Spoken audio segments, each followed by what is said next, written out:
After I kicked this woman, when I found out the secret and I kicked this woman out, it was this Adeyeye Enitan Ogunwusi that asked him, what was the lady doing with him in the hotel? Ẹ wá ní mò ń sọ̀rọ̀. Tó bá jẹ́wọ́ ni, ìyàwó tó fẹ́ pàwọ́. Ẹ̀yin ọmọ Yorùbá o, tó bá jẹ́wọ́ ni, tó bá jẹ́yìn ni, ìyàwó tí a set sínú ilé ẹ̀ tó wá pa tí ò rí ọ pa. Wọ́n ní Ọọ̀ni ó suspend mi, Ọọ̀ni lè suspend èyí lọ́pàá. Paramount ruler or suspend another paramount ruler. So ojú mi lọ ni àgbáwo, àbó fi po ojú mi lọ. This message is for Nigerians, especially the young bucks. I'm saying this because I want other Nigerians to go. When I get on the throne, we see me talking about this Ooni Adeyeye. You can see me talking about what you don't know. I will tell you today. The governor of Osun State, commissioners, and all. This I helped Ooni Adeyeye, but because Umbe Orisha law, he was holding Orisha as and me, God has put me as above Orishas, because the king. But let's look at it. And because of that, as a kingmaker or somebody that helps a king to become the king that I was, he doesn't want me to say the story in the future. He was looking for my downfall.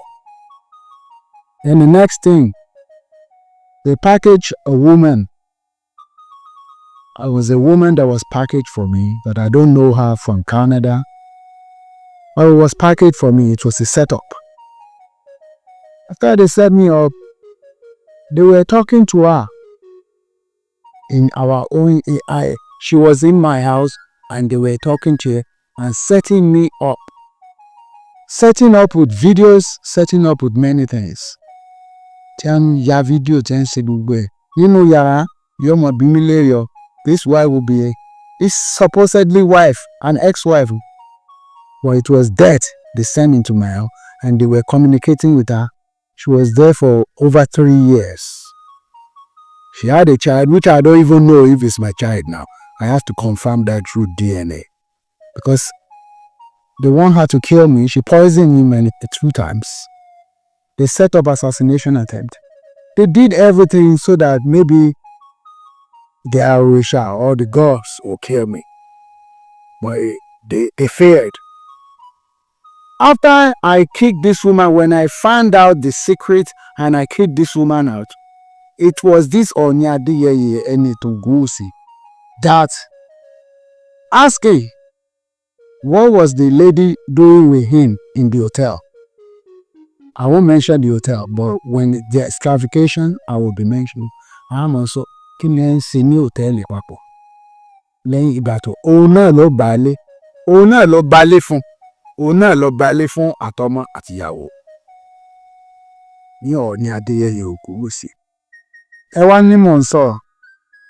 Tó bá jẹ́wọ́ ni, ìyàwó tó fẹ́ pàwọ́. Ẹ̀yin ọmọ Yorùbá o, tó bá jẹ́wọ́ ni, tó bá jẹ́yìn ni, ìyàwó tí a set sínú ilé ẹ̀ tó wá pa tí ò rí ọ pa. Ìjà yóò lè tán láti máa bá lọ.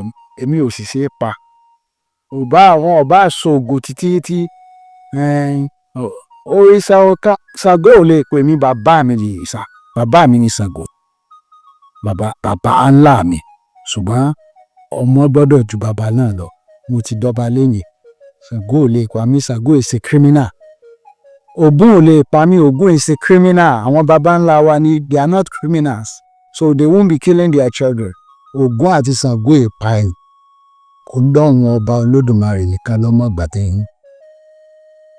Kọ́ máa gbógun tò.